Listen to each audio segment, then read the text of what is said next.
बऱ्याच जणांना उपवासाला खिचडी खायला आवडत नाही किंवा मग तेलकटसुद्धा आवडत नाही.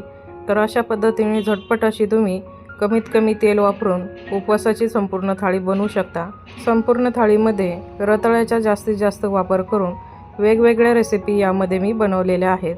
नमस्कार, व्हेज नॉनव्हेज तडका या चॅनलवरती मी सोनाली आपलं मनपूर्वक स्वागत करते.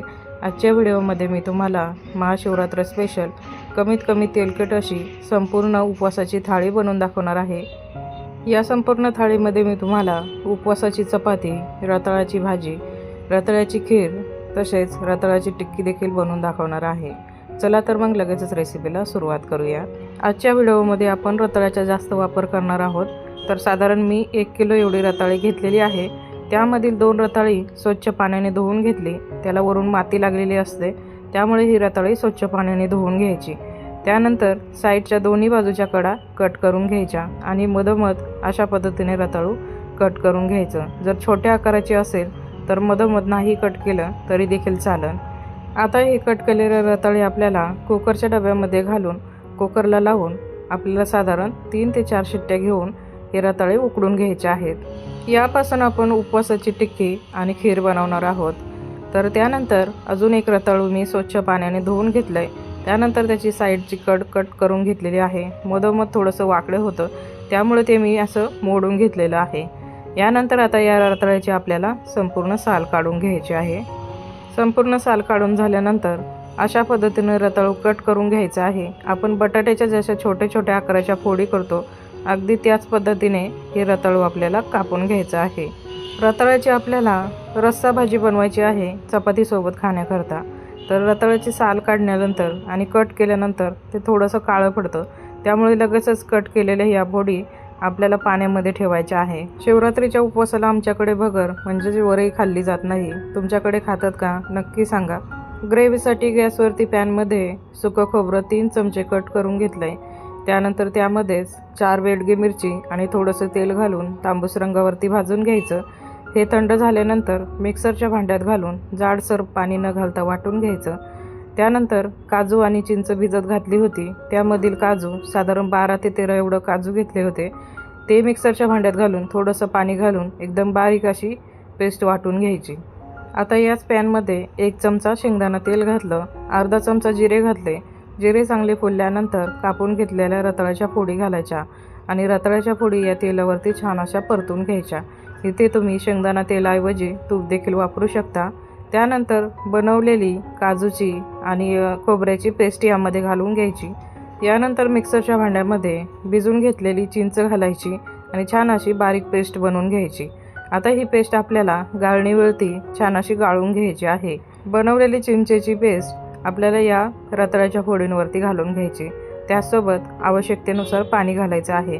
जास्त पाणी घालायचं नाही, थोडीशी ग्रेव्ही घट्टच ठेवायची. त्यानंतर चवीनुसार यामध्ये मीठ ॲड करायचं आणि ही भाजी तळापासून एकदा हलवून घ्यायची आहे. आता भाजीला चांगली उकळी येऊन देऊया. उकळी आल्यानंतर भाजी मंद गॅसवरती साधारण 4 ते 5 मिनिट शिजवून घ्यायची. त्यानंतर शेवटी यामध्ये अर्धा चमचा एवढी साखर घालायची आहे. म्हणजे आंबट गोड तिखट चवीची ही रताळ्याची भाजी होते.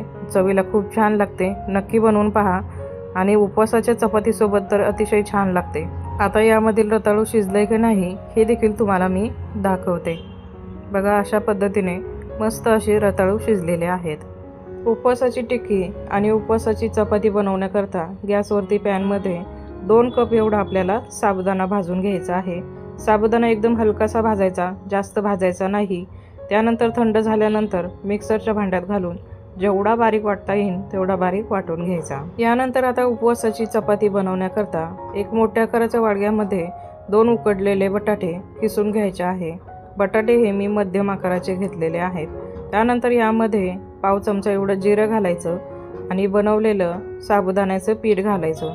थोडं थोडं साबुदाण्याचं पीठ घालायचं, एकदम सर्व साबुदाण्याचं पीठ घालायचं नाही. त्यानंतर यामध्ये चवीनुसार मीठ घालायचं आहे आणि हे सुरुवातीला पाणी न घालता या पिठामध्ये छान असं मळून घ्यायचं. यामध्ये आपल्याला 1 कप साबुदाण्याचं पीठ घालायचं आहे. तर उरलेलं सर्व पीठ यामध्ये मी घालून घेतलेलं आहे आणि थोडं थोडं पाणी घालून एकदम सैलसर असं पीठ मळून घ्यायचं आहे. साबुदाणा घातल्यामुळे हे पीठ अजून घट्ट होतं, त्यामुळे थोडं सैलसर मळायचं. आता यावरती झाकण ठेवूयात 5 मिनटाकरता. त्यानंतर आता सुरुवातीला आपण रताळी उकडायला ठेवली होती ती छान अशी उकडलेली आहे. याची आता आपल्याला साल काढून घ्यायची. नंतर आपल्याला किसणीने हे रताळे किसून घ्यायचे आहे. साधारण 1.5 रताळू मी किसून घेतलेलं आहे. अर्ध रताळू असंच ठेवलेलं आहे. रताळ्याची खीर बनवण्याकरता यातील थोडासा रताळ्याचा किस प्लेटमध्ये काढून घेतला. त्यानंतर इकडे दूध देखील गरम झालेलं आहे. आता दुसऱ्या गॅसवरती पॅनमध्ये 1 मोठा चमचा तूप घालून गरम करून घेतलेलं आहे. यामध्ये आपल्याला कट केलेले ड्रायफ्रूट्स घालायचे आहे. यामध्ये मी काजू, बदाम आणि पिस्ता घातलेला आहे. साधारण 7 ते 8 काजू, बदाम आणि पिस्ता घातलेला आहे. त्यानंतर यामध्येच आपल्याला किसलेलं रताळू घालायचं आणि ते देखील तुपावरती छान असं भाजून घ्यायचं. यानंतर गरम करून घेतलेलं 1 लिटर दूध यामध्ये घालून घ्यायचं.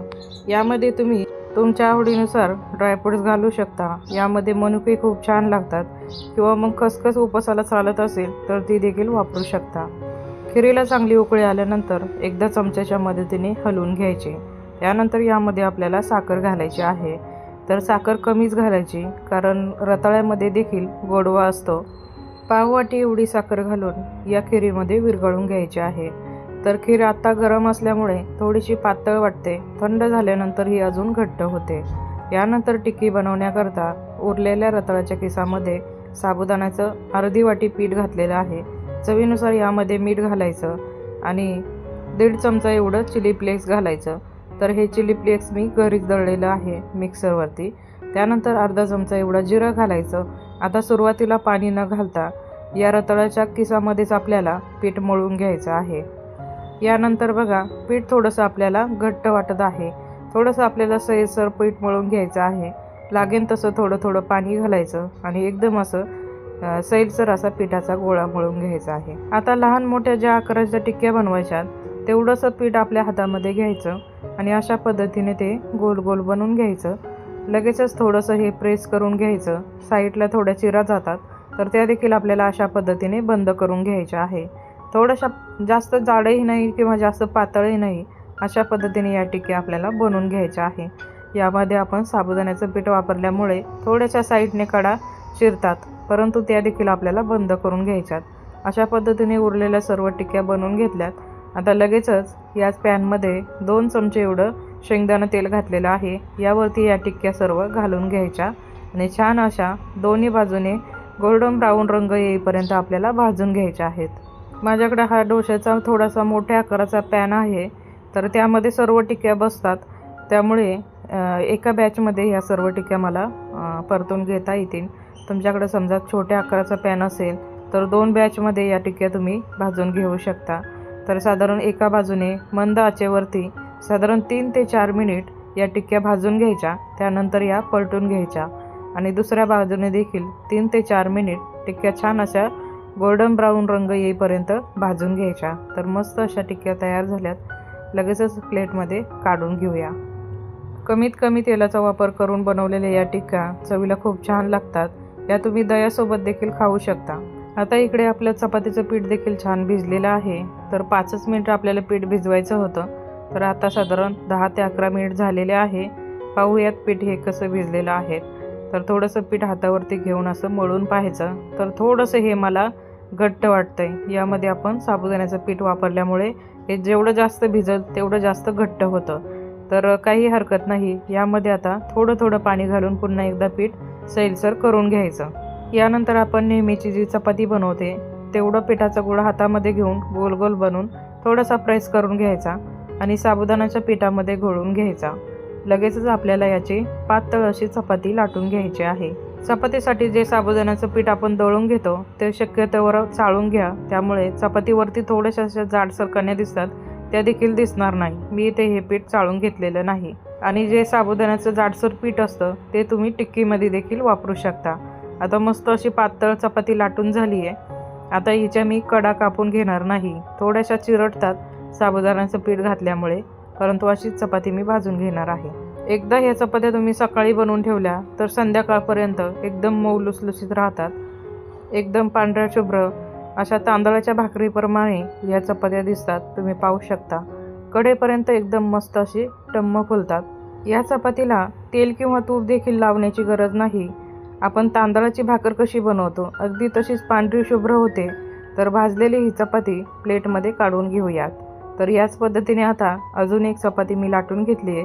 आता याच्या तुम्हाला जर अशा चिरटलेल्या कडा नको हवे असतील तर अशा पद्धतीने कुकरचा डबा घ्यायचा आणि ही चपाती कट करून घ्यायची, म्हणजे ती एकसारखी गोल गरगरीत दिसेल. बनवलेली ही चपाती देखील भाजून घेऊया.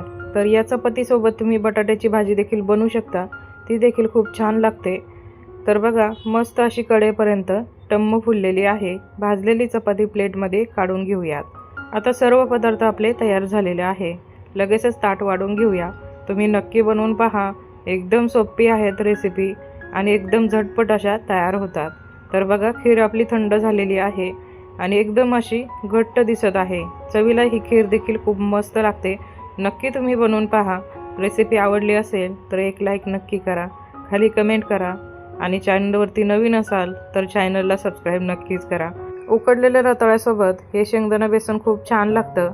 तर शेंगदाणा बेसनाची रेसिपी मी चॅनलवरती खूप वेळा अपलोड केलेली आहे. तुम्हाला जर ती पाहिजे असेल तर लिंक खाली डिस्क्रिप्शन बॉक्समध्ये देत आहे. यातील सर्वच पदार्थ खूप छान लागतात, त्यामुळे तुम्ही या महाशिवरात्रीला नक्की बनवून पहा. परत भेटूयात अशाच एका नवीन रेसिपीसोबत. तोपर्यंत धन्यवाद.